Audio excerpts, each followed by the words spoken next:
How you doing? Welcome to another video. Today I'm going to talk about 5 rules after failing to stop drinking alcohol. I want to talk about some of my own alcohol failures, how I got over them, and what you can do if you make it for any distance at all. Maybe a month, or maybe a bit longer, or maybe shorter, and some of the things that you can do if you fall off the wagon, right? And just thought I'd approach this in the sense of 5 rules. So the first rule is, I think this is one of the most important ones to understand, is that it's not you, right? Just because you failed doesn't mean to say that you're gonna continue to fail in this journey. Right? This is one of the things I think that stops a lot of people, is they take it internally. They start seeing themselves as failures. They start seeing themselves as that they are the problem. It all comes back down to that thing of, this is a disease. This is something that you've got in your family. This is something that's in your genes. This is something that you can't help. And as long as you hold that in your mind, it puts a big block in front of you. It puts an obstacle in front of you. It gives you a handicap that's very difficult to get away from, right? So don't look at yourself and take this personally. Don't look at it like it's something that you've done. The best way of doing this is to just get back onto the horse, so to speak, to think to yourself, no, this has happened. This is what I'm gonna do now, and I'm gonna get back onto that horse, and I'm gonna continue on this journey, because the journey is important to me. So it's super important to separate yourself from the failure, right? It's not you. It's what you've been doing. It's the behavior. It's you putting the alcohol into your mouth, right? It's you continuing on thinking about this. It's the thinking, and it's all those other things that are involved and revolve around this. The second rule, rule 2, is learn the difference between good failure and bad failure. So learn the difference between good failure and bad failure. When I go back and look at my whole journey into throughout these 30 years that I was drinking, and what's happened since, one of the things that I've learned is that I failed multiple times, mostly because of the moderation, mostly because of not only the moderation, but the outside. There's a lot of outside influences which say, that if you're this and that, you're an alcoholic, or you've got this wrong with you, or that wrong with you. And generally that is pointing to people who are at rock bottom. They're the people that are highlighted the most in the media. They're the people that you notice the most, that stand out for you. The drunks on the street, the people who are living in doorways and that kind of thing. But what that does is it gives you a level that is well below what you are now. Most people who are watching these, I'd say all the people, everyone that's watching these videos now, is at least got electricity. They've got Wi-Fi, they've got a phone maybe, or a computer. So you're not at that basic level, right? So you've always got this thing in your mind where, well, I'm not there, so do you know what I mean? So moderation for me was the problem. I looked at myself. Moderation is this typical bad failure, because you're not learning anything, not about the core problem anyway, which is the alcohol in your life, or your thinking, your actions and your behaviors. You're not learning about that because you're focused on reducing the thing that is killing you instead of getting rid of the thing that's killing you. So I'm only going to stab myself twice with this knife instead of stabbing myself 100 times, right? I'm going to shoot myself in the foot instead of shooting myself in the head. Do you get what I mean? It's the same thing. You're still shooting yourself, but it's not, you're not, it's just by degree that we're talking about here. And once you've got that level, that alcohol, there is some good in alcohol, and that there is something positive about putting this shit inside your body, then it's all the time keeping you in that hamster wheel, running round and round and round in circles. So I only succeeded when I understood, and I copped onto myself that alcohol was the problem. Any amount of alcohol was the problem. Putting alcohol into my body was the problem, not the alcohol itself, right? The alcohol, as I said, stand on that shelf forever, so long as it's as you do not lift it up and pour it. Somebody has to lift that up and pour it. And you have to, in order for you to have an alcohol problem, you have to lift that bottle up, lift the can up, pour it into a glass, pour the glass into your mouth, sip after sip after sip after sip. That's the only way it gets in there. So it's not the alcohol that's the problem. It's you putting the stuff inside your body. So it's the thinking and the behavior that's the problem. That's when I started making progress in my life, when I realized that. So you have to get that into your head. Stop thinking about moderation from that point of view. Start thinking about things of good failure where you're learning something and you're not repeating that the next time, and bad failure. Bad failure is where you're not learning anything, or you're learning something and you're still doing the same thing. You're still doing the same shit over and over and over again. You're not really learning anything. You've got the lesson, you understand what the lesson is, but you're taking no notice of it. The more you can move yourself towards that positive state of mind where you're confident enough in yourself to learn the lessons and or to take the lessons that you're learning and to apply them to your own life, and to consistently apply them to your own life. That's the point here.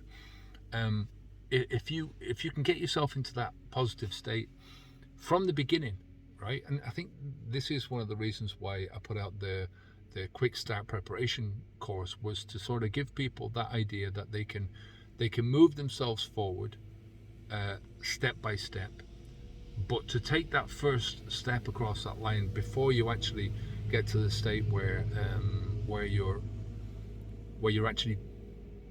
going without alcohol, so you're going without your crutch.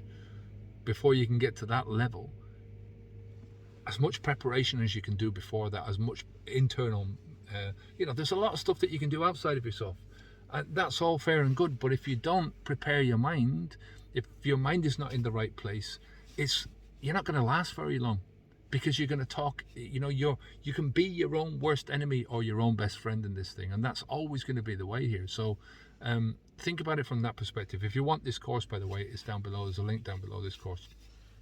And also in Habits V2, we've got a full 14-day.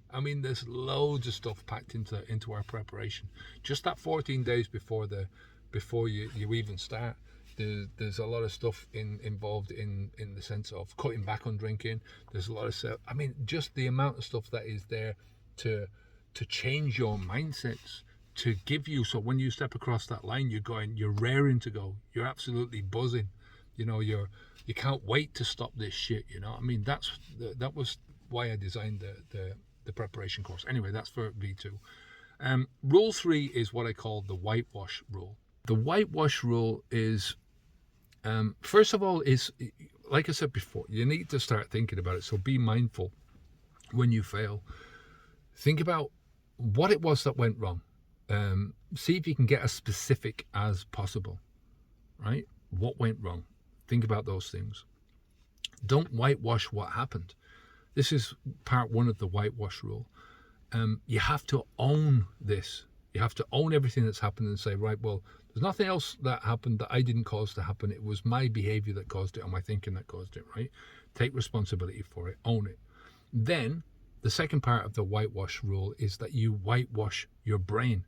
So you're trying to whitewash all the internal ass kicking, right? All the stuff where you're beating yourself up, right? So don't beat yourself up about this shit.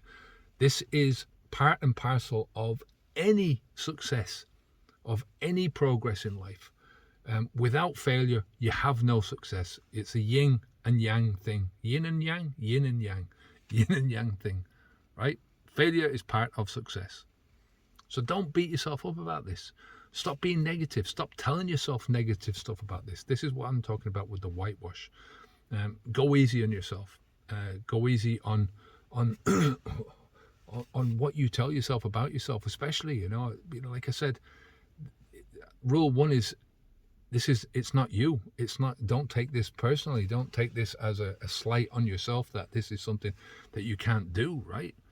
And rule 3 of part 3 of the whitewash rule is to get some help.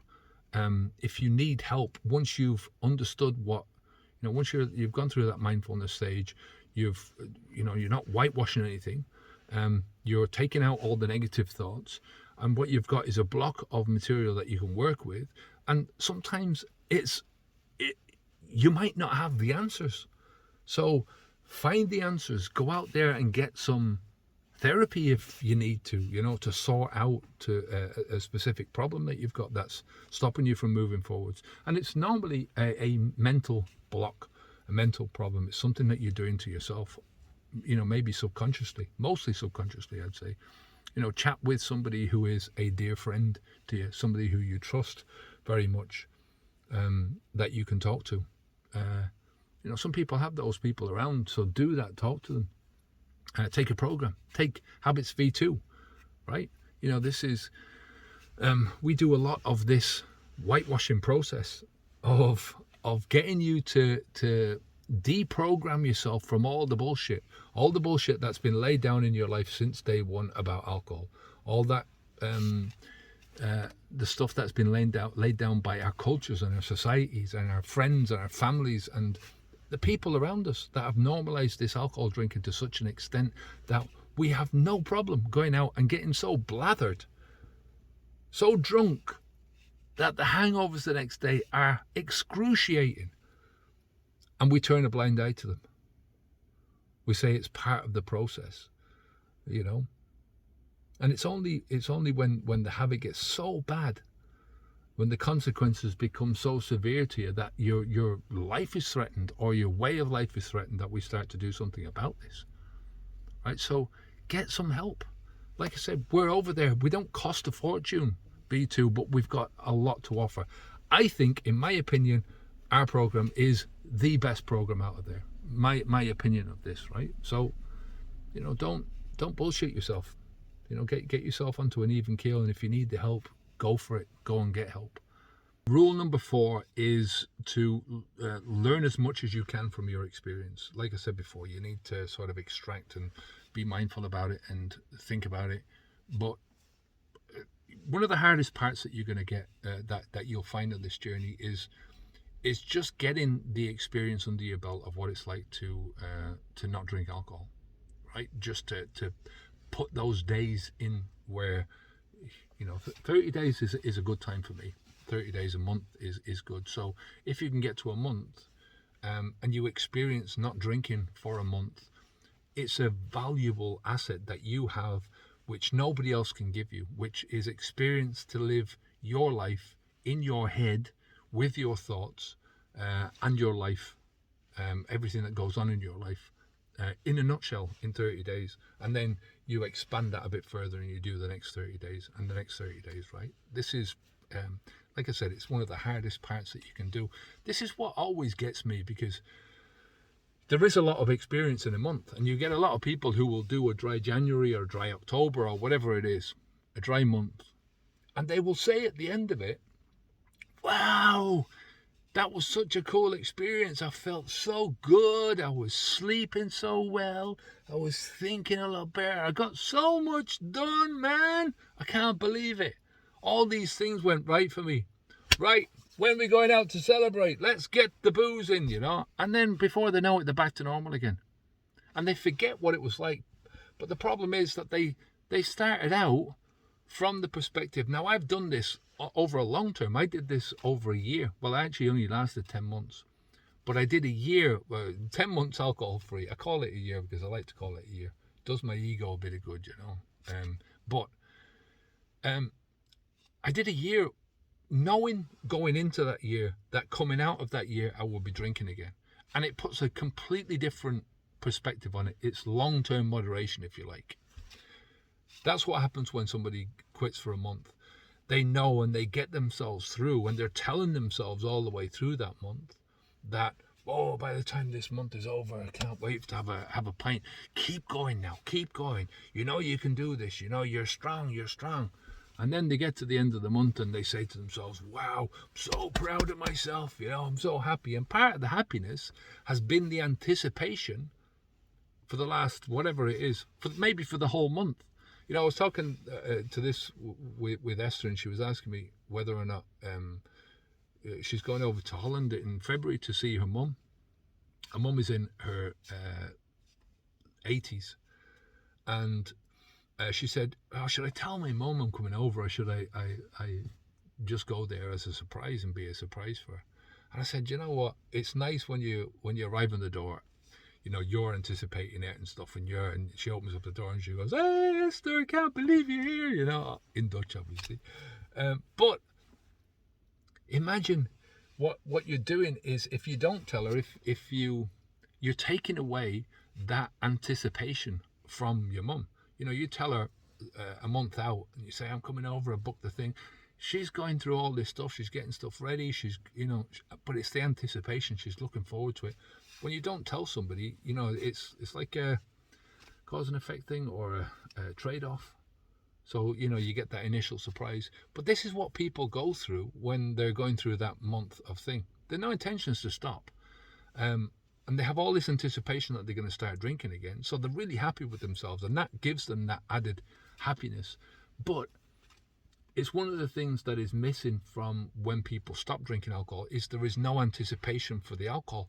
But that's what I'm saying to you. If you get your mind in the right place, if you get your mentality and your brain focused on something in your future, something good in your future, that's where you get the anticipation from. And that's what we're looking for here. So, that hardest part of the journey, I think, is the first 30 days. Once you get past that first 30 days, it becomes easier and easier. But, you've got to analyze what's happened, extract some of the lessons, and then put those lessons into your life. Figure out what went wrong and put those lessons into your life, right? Number 5 is, don't treat life as a game. And I've spoken about this. It's one of those things where people, it's another cultural thing that we tend to go through, where we say to people, if you stop drinking alcohol and you last 30 days, then you have to go all the way back to the beginning again. Right, and you have to start again. Now, you have to truly go back to the beginning and start if you count in days, right? So you can't go, well, I've got to 30 days and now I'm on, I drank last night, but I'm still on day 31. It doesn't work like that, right? You have to go back to day 1. But in terms of, as I was saying earlier on, the experience that you get, right, it's invaluable. So you're not really going back to day 1 from that perspective. We talk about getting back on the horse. If you're learning how to ride a horse, and you fall off the horse, your teacher doesn't come back to you and go, "Oh, well, no, we have to go all the way back now to the textbook, and you have to learn all this stuff. You have to learn how to get on the horse again. You have to learn how to sit on the horse again. You have to learn all these other things that go up to you actually riding that horse." No, you still have learned all those things, and you get back on the horse exactly where you fell off it, and you move forwards from there. That's the point. So don't treat life like it's a game, like, oh, don't pass go, don't collect $200, you're going to prison, that kind of thing. You make the rules here. Don't listen to anyone else's rules. These are the boundaries that other people are pointing onto you. They're the handicaps that other people are pointing onto you. So do not allow them to do that for you, right? So just remember these things. It's not about you, right? It's not about you. It's an internal thing. Learn good failure. Learn the difference between the good failure and the bad failure. That there is a big difference between the two of those things. Learn the whitewash rule, where you don't whitewash your own bullshit, but whitewash all the stuff that you don't need, all the negative self-talk, the stuff that is not helping you, right? Whitewash all that out of it. Get rid of all that kind of stuff. Learn from your experience. Try and learn the lessons that you've got and apply those lessons into your life. And do not treat this like it's a game. It's not a game. This is life. This is your life that we're talking about. So, yeah, I'm going to leave it there for today. Just as a final message, like I said, if you haven't taken the quick start guide, then do that below. If you really want some proper solid help to take you through a full year to quitting drinking alcohol, then there is no better place than Habits V2. It's only a monthly thing. It's a year's course, but you only have to take it monthly, and you can quit anytime you want. It's the first month is set up as an individual month to get you to 30 days. Second month builds on the first month. Third month builds on the first 2 months, so on and so forth. So, I don't see many failures in my students once they get past a certain time, right? Their mindsets have just shifted so far away from where they are that it becomes almost impossible for them to fail, and that changes everything, right? So if you liked that video, then watch this one, which is Failure is not an event, it's a person. It's the one that you'll see on top of your screen, the side of your screen. There's 2 videos there. The one that is going to be the last video that we did, and one that's going to be the next one. I'm not sure what the next video we're going to do is, but anyway, I'll see you in the next video. Take good care of yourself. Onwards and upwards. Keep the alcohol out of your mouth. Bye now.